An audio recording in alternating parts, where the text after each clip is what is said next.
In this human rights book is Chris Kamia's name. His and thousands of others are in it because of torture. I was beaten, I was whipped, electrocuted, I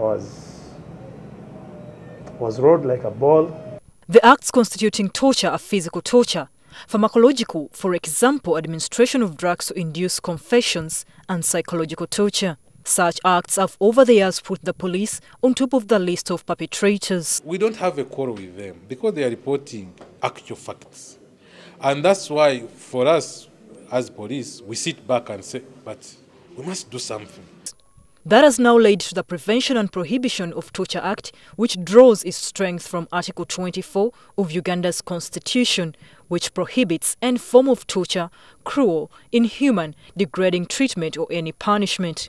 The police officers are now in class, and the rules on this board pale in comparison to what they are told constitutes acts of torture during arrests, detention, search, transfer of suspects and interrogation, amongst others. Different district police commanders from the over 120 divisions have been trained. These will pass on the information to officers under their command. What stands out most for these officers is the issue of arrest, which they see as contagious. Sometimes acts of torture are naked torture. Somebody is already arrested, is in his cells, and you are trying to squeeze him to give you information. That is outlawed. But at the same time, we are also training our officers to arrest people humanely. And you know that, for example, the Inspector General of Police outlawed the pushing suspects under the pickup, but we are also realizing that our population is also becoming violent.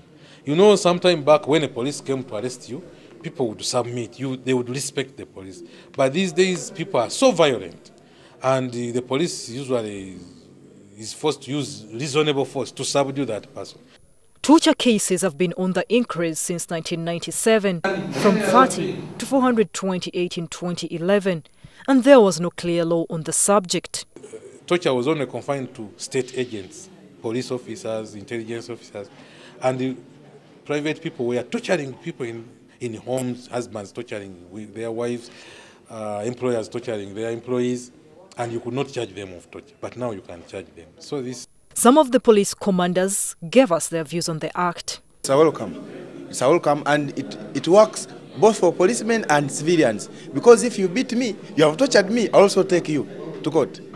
The way we have been behaving, or they have been behaving, has not been the best, and it has been tainting the image of the police, and the blame will go to the DPCs. But now the task is on us. We're going to explain to them the consequences, since it's now an individual merit. In a way, it is a challenge, given our day-to-day work. Torture in the Act is defined as an intentionally inflicted act of severe pain or suffering, whether physical or mental, on a person. Kamia was awarded 41 million shillings for illegal detention and torture. Since 2008, he has not received even a shilling. Despite the frustration of not being paid, he still prefers that the government should pay. The government has lost a lot of money in payoffs. A person guilty of torture is liable on conviction to imprisonment for 15 years or to a hefty fine. Florence Nalimba, NTV.